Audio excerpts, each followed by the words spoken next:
really excited for this panel. We're going to be talking about how American Bitcoin policy and global Bitcoin policy is shaping what companies and countries around the world are doing. I think in the last 12 months, we've seen a massive shift in global Bitcoin policy. So really excited to dig into this. Figure we could start quickly with some introductions. Let's go down the line here. Hi, everyone. I'm Jeremy. I'm from Singapore. I recently ran in the elections to be a member of parliament in Singapore. And one of the core ideas that I pushed forward was for Bitcoin to be part of the national reserves. And I'm the best performing independent candidate in 50 years. Yeah. Hi, pleased to be here. My name is Bilal Bin Saqib. I am the Minister for Crypto, a special advisor to the Prime Minister in Pakistan, where let me also quickly introduce you to Pakistan. We are the fifth most populous country on earth, 250 million people, 70% under the age of 30. And we have around 40 to 50 million crypto users in the country. Thank you. Hi everyone, I'm Andy. I'm an investor, accredited investor in Singapore. I write a lot of opinion articles, books, and so forth. Nice to meet you. Hello everyone, thank you for having me, Bitcoin Asia. My name is Nenter Chow. I'm the global CEO of Bitmart Exchange. We've been around for the past 7 years with 12 plus million users. Glad to be here today, thank you. My name is Grant McCarty. I'm the co-president, co-founder of the Bitcoin Policy Institute. We're the largest Bitcoin policy organization in the United States. We're actually the largest cryptocurrency think tank in the world. And for the last 4+ years, we've been working with members of the US government and Congress, the executive branch, to change their opinion, their perspective on Bitcoin, to promote it as a strategic asset for countries all over the world. And I think over the last 9 to 12 months, as I mentioned earlier, we've seen a massive shift in how the United States is thinking about this technology. And so really quickly, I want to set the stage for what we've seen just since the start of 2025. So in the United States, we now have a firmly pro-Bitcoin administration. In writing, in an executive order, this administration has said that they want to be a global Bitcoin superpower, which suggests that a number of things, that there is a race to accumulate Bitcoin, that there is global competition with regard to Bitcoin policy, that different countries want to lead in different ways. The United States established a strategic Bitcoin reserve. Currently, there's about $10 billion in this reserve in the United States. We recently passed stablecoin legislation in Congress. There's going to be cryptocurrency market structure legislation that is passed soon. And altogether, all aspects of government in the executive branch have shown that they're supportive of this industry. They're offering guidance to companies and organizations saying, we want to be pro-Bitcoin, we want to be pro-crypto. We're going to set policies that support that and let people operate. So with that framing, I really want to hear from each of you, like your personal experience. You all represent different constituencies, some of you public sector, some of you private sector. What has been your response, whether for your country or your company, based on the massive shift that we've seen in the United States? Yeah, perhaps I'll go first. I think with the advent of the Genius Act and all of the progress that stablecoins are making, it makes it even more necessary for every country to have Bitcoin, because it will come a point in time where it is weird not to receive and use stablecoins. But that leaves the question, what about the currency of your own country, right? It will not be a situation where a US stablecoin lives side by side with an inferior stablecoin. And that's all the reason more every country should adopt Bitcoin. And it's especially important even for smaller countries, not the fifth most populous country, but even the small country like Singapore, where a huge part of the wealth actually flows through trade flows and through FX. So the question is, what is the value of your home currency? And the only way to strengthen that sovereignty is to have more Bitcoin in your reserves. Yeah, so thank you. And you see, when you mentioned that from the previous regime to this regime, where President Trump essentially came in and said we want to make crypto, USA the crypto capital of the world, and that discussion happening in Washington doesn't just stay in Washington. It has an impact globally.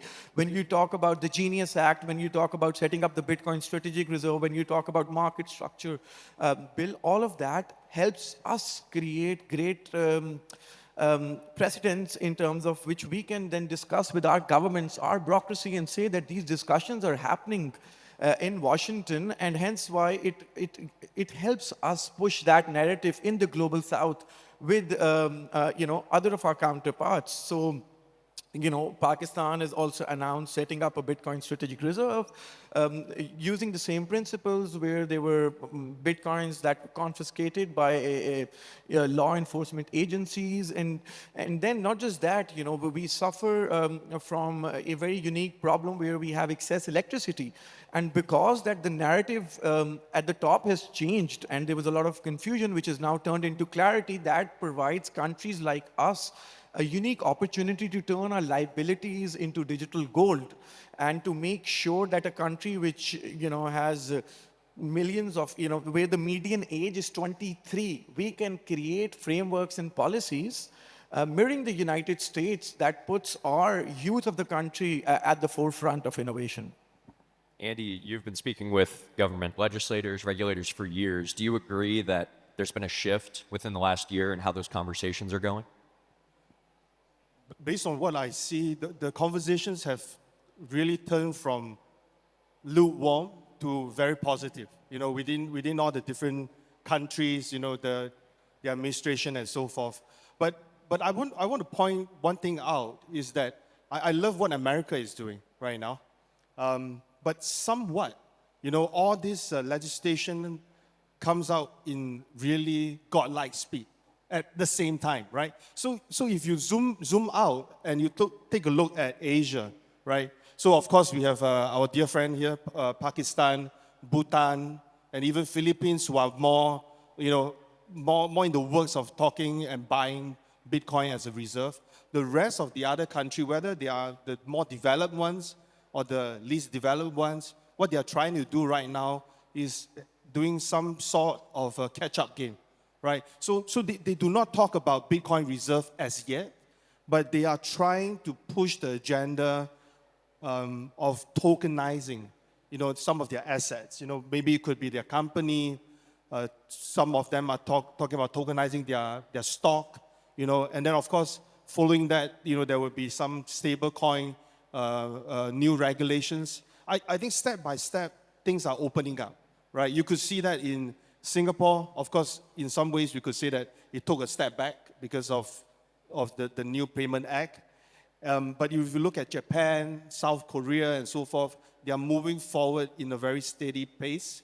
Put the law in place, tokenize in place, stablecoin in place, then they could talk about Bitcoin reserve. So the approach is the same, but it's not as fast as what US did. Nenter, your company operates internationally. What have you seen in the last year? What has the impact been on some of your business discussions, on users? Do you see policy and discussions that are happening in the US or in other countries? Does that have an impact on your day-to-day operations or your users?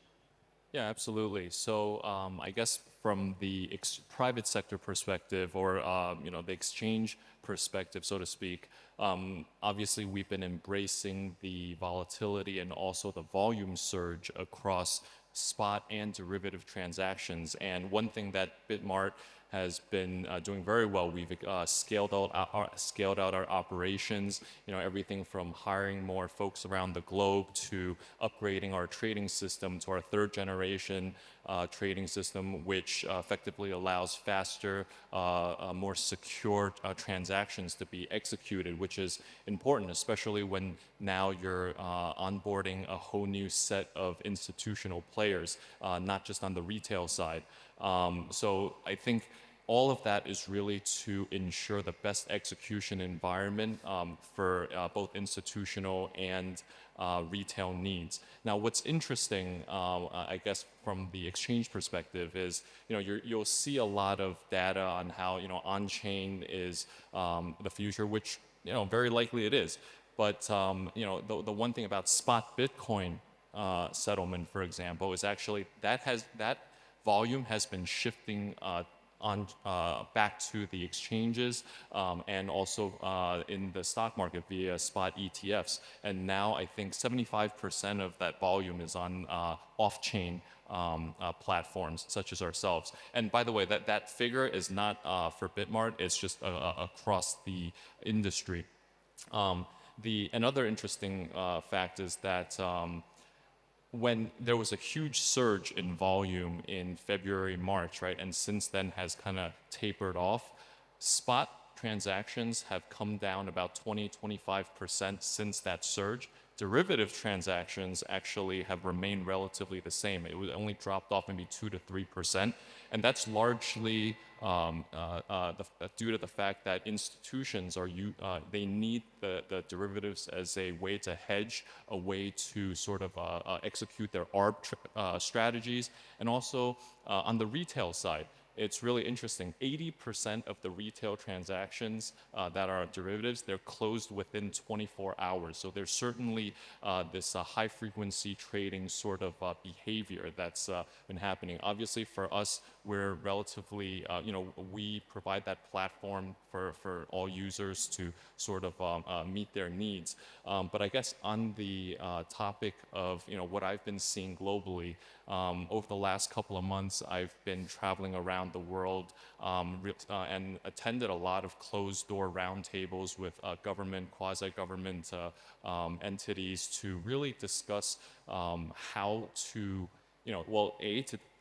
so they can understand market risks better, B, to see what other jurisdictions are doing that they should be, and C, to sort of, review sort of the draft policies that are in place.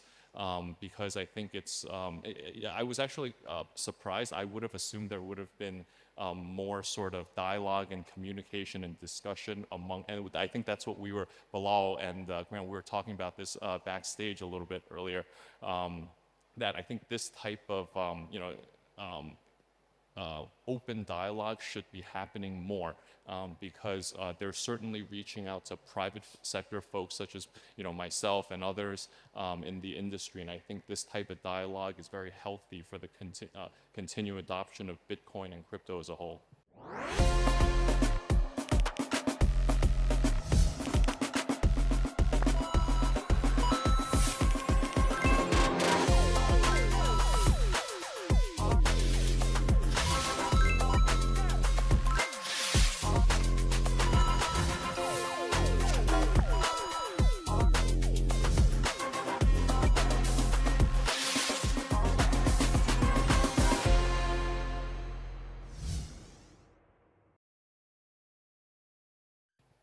So there are a couple interesting ideas that we've touched on here. Andy, you make the point that, hey, some countries might not be ready just yet for a strategic Bitcoin reserve, right? They need to set the foundation of their policy work first.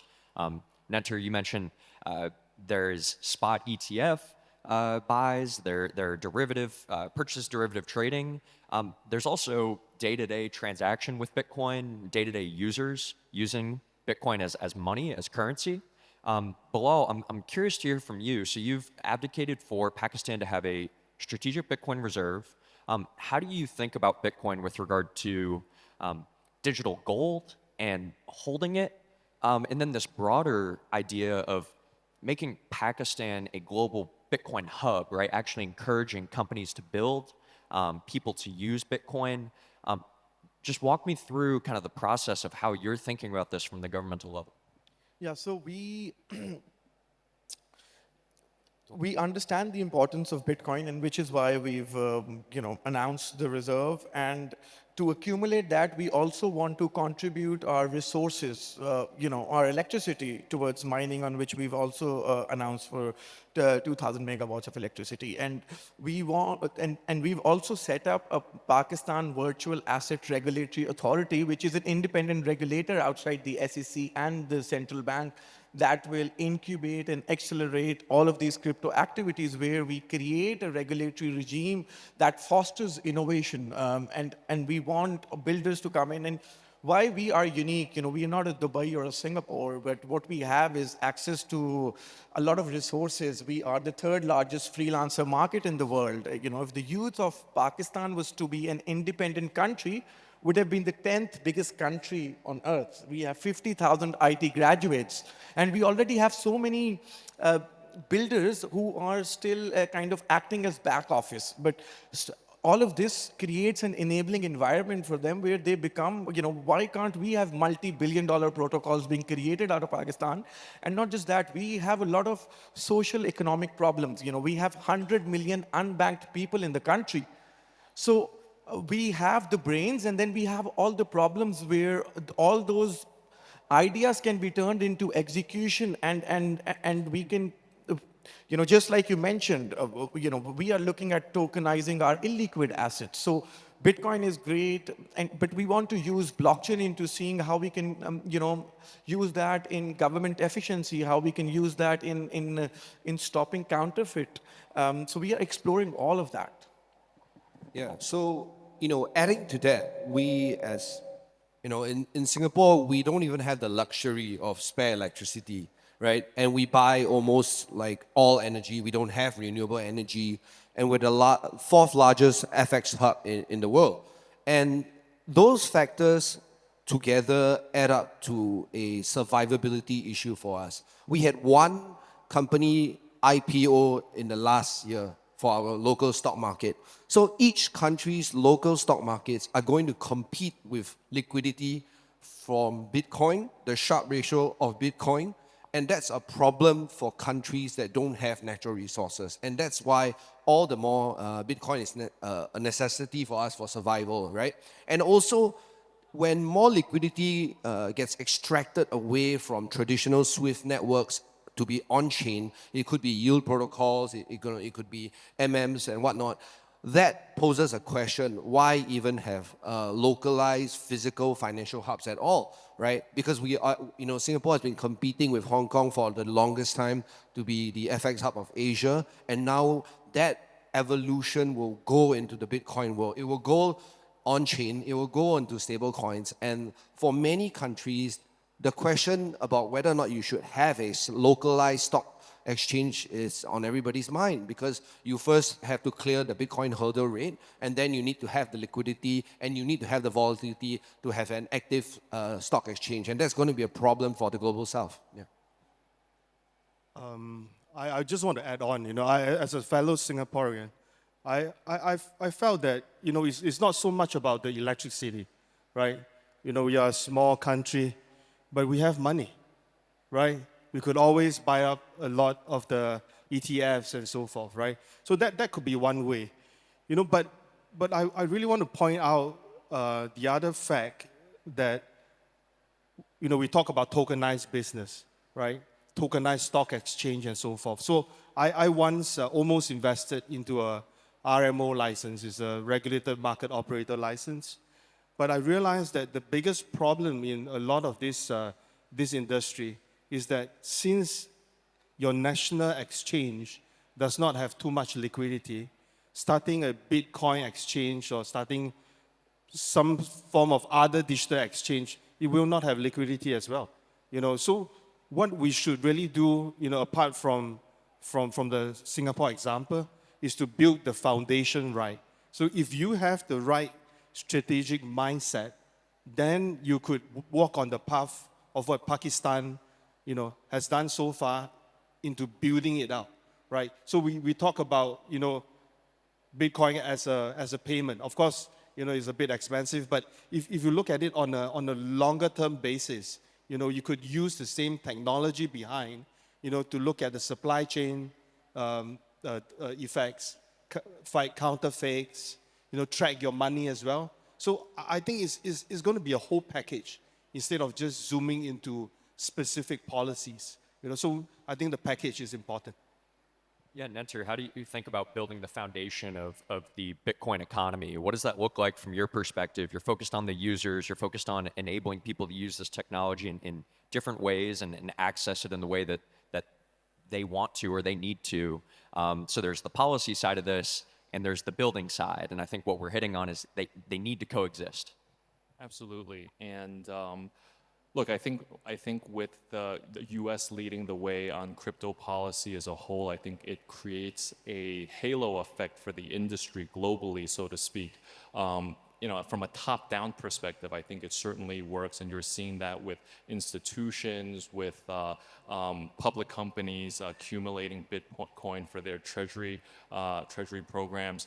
I think what's needed in the future is actually the bottoms-up approach, which is really how do you sort of make sure the individual understands the value of Bitcoin, the financial literacy rate, I think, around the globe can certainly use that educational effort to really, understand and be able to learn and invest for themselves, which is why I think, a lot of other industry leaders have focused on educational efforts, and that's something Bitmart's founder Sheldon and I have discussed on numerous occasions, and that we're looking to actively support around the world. Is how do you bring up that financial literacy level up, and it starts with supporting a lot of the, for example, universities, right, sponsoring events, helping bring on certain educators to help help everyone sort of get up to speed. Shanghai is actually, I believe, the #1 city where, in terms of financial literacy, I think children by the age of 8 are already well versed in sort of personal finance matters, right? And I can't say that for many places around the world.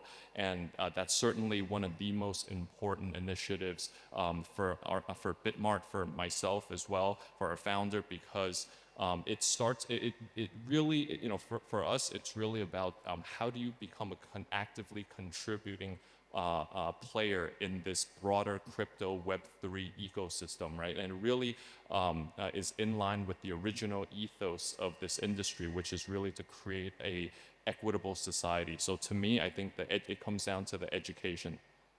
Yeah, you hit the nail on the head there. We started the Bitcoin Policy Institute because we realized if you don't understand what Bitcoin is and how it works, it is nearly impossible to make good policy with regard to Bitcoin. And every time we speak with offices, a Congress member, they go, well, who in my district or who in my constituency is using this? How are they using this? Contrary to certain people's beliefs, but lawmakers do want to listen to their constituents, and they hear the phone calls or the emails that they get about different issues, and they want to make sure that they're responding to the actual needs and the day-to-day use cases of their constituents. So for the first couple of years of the Bitcoin Policy Institute, we're just explaining, here's what Bitcoin is, here's what Bitcoin isn't, here's how it works, and then from there, in 2024, we're able to popularize something like the Strategic Bitcoin Reserve as a policy issue, but we couldn't do that in 2021 because how is the government going to buy something that they don't even understand? So, Bilal, I want to hear from you, and Jeremy, I want to hear from you. Like, what does that educational process look like to get to the point where you're buying Bitcoin, where you're creating policy around this? Because there are years of work before that go in that people don't really see. So I recently made a trip to El Salvador, and I met with President Bukele, and I think El Salvador has done a great job with their Bitcoin office, and especially Stacy, who leads that they've introduced the concept of money, and they've started to educate the youth, like even young children, on what is money. And I think that is something that we, in our culture, at least in Asia, take that for granted. And I think that is very important, so that from a very young age you are taught at the importance of money. And not just that, I think so you need to educate toddlers and then people who are at the highest top as well. I think the middle age gap is pretty well kind of updated with what is happening. So you need to educate government officers and bureaucrats, etc., who might not have ever bought Bitcoin, but they have an opinion. And that opinion is based on value, not on factual information. And hence why, so we are pushing again in partnership. And this is the first time that Pakistan and El Salvador came together on the concept of diplomacy.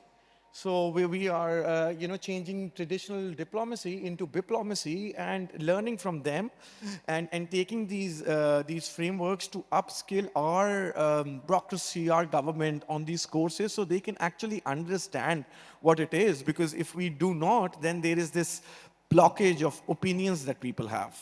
Jeremy, you ran on a Bitcoin platform, and one thing that you said to me before the panel was things like inflation actually resonated a lot with people in Singapore. So can you talk about these ideas that underpin Bitcoin? And yeah, there's the educational efforts, but there are these ideas that people, they already intuitively get or they understand. So what was your experience with that? The real problem is about fiat education, right? For countries that are in the G10 with single currency stable coins, as we call it in Singapore, we've never really had to really think much about fiat. But now that we see things inflate out of the next generation's reach, we have this bigger worry, because for countries like Hong Kong and Singapore, Bitcoin is perfect. Why is that so? It's very much ingrained in our Eastern Asian culture to own hard assets, right? And the problem is that with land-constrained societies like Hong Kong and Singapore that chase for a property as a hard asset, ends up becoming a generational Ponzi, right? The next generation has to buy your bags, right? And that's a problem for societies like ours, where we fundamentally chase a hard asset, but we end up just crowding around property as always, right? And the real education around this is that even in campaigning, one of the things that I mentioned is that your next generation's income has to be higher than the previous generation for there to be property appreciation. And that's a problem with AI. And with that situation, the country needs to change its way of thinking into looking at Bitcoin and property and hard assets. And that's why it's very important. Let me give you some examples of also headwinds sometimes, right? Our current prime minister was the minister of finance when the FTX collapse happened. He was up for re-election this year.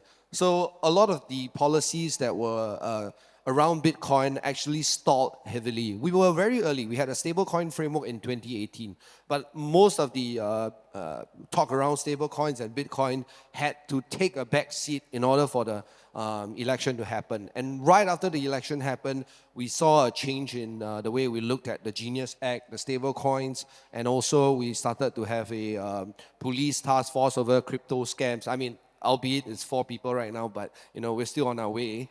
And sometimes it's political headwinds that may come and go, but eventually, as long as the direction is correct, the nation will be okay. Yeah.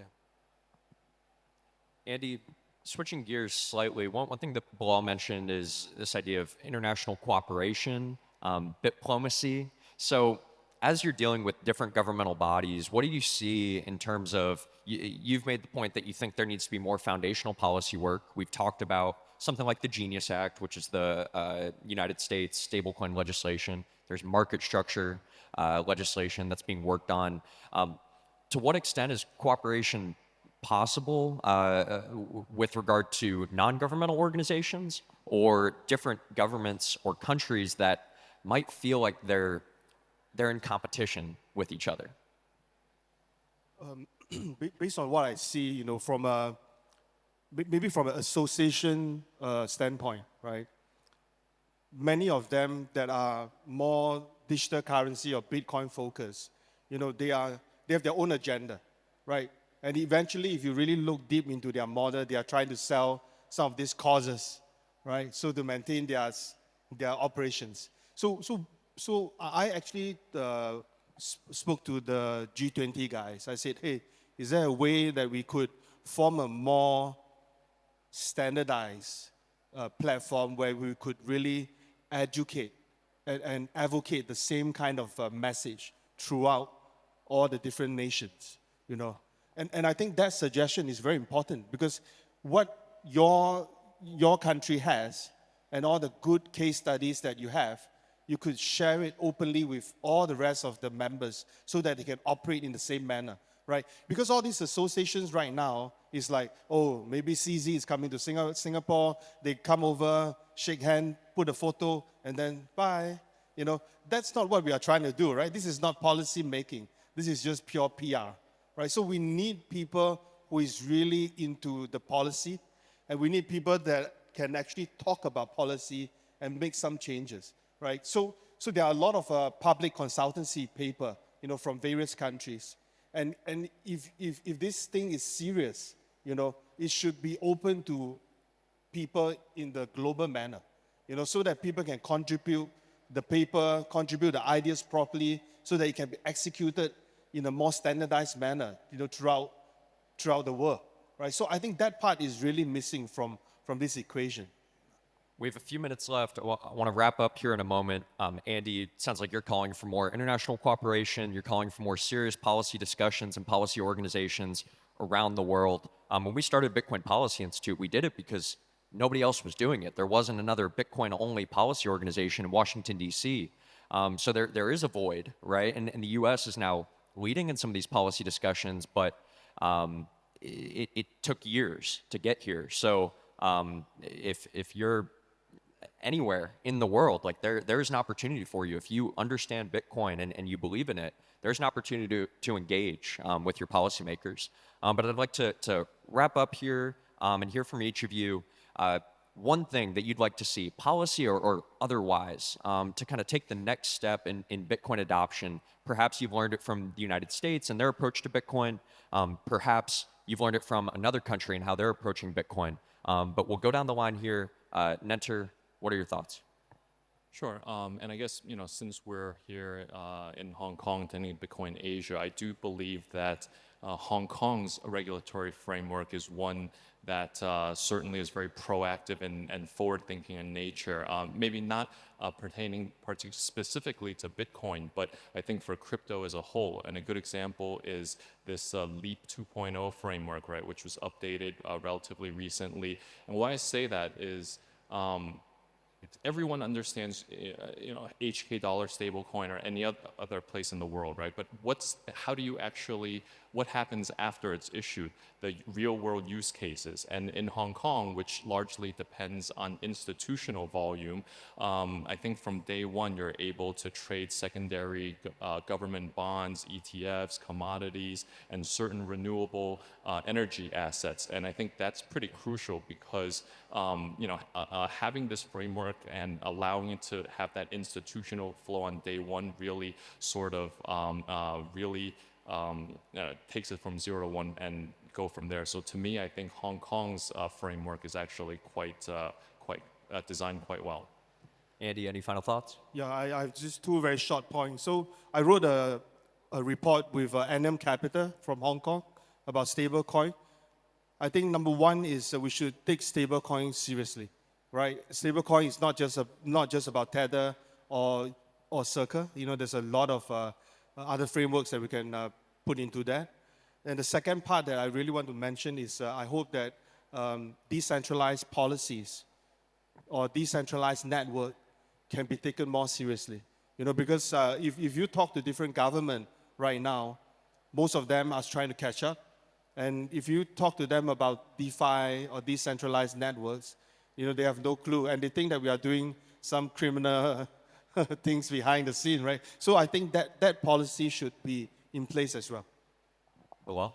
So I think a lot of these governments are working in silos. I think what will be great is like just like we have international aviation rules, banking rules, there should be a body that leads charge on a basic regulatory framework for digital assets, or let's say Bitcoin, which presses that every single country must have a basic regulatory regime, and then which every country can contribute towards for exchanges, for custody, for stable coins.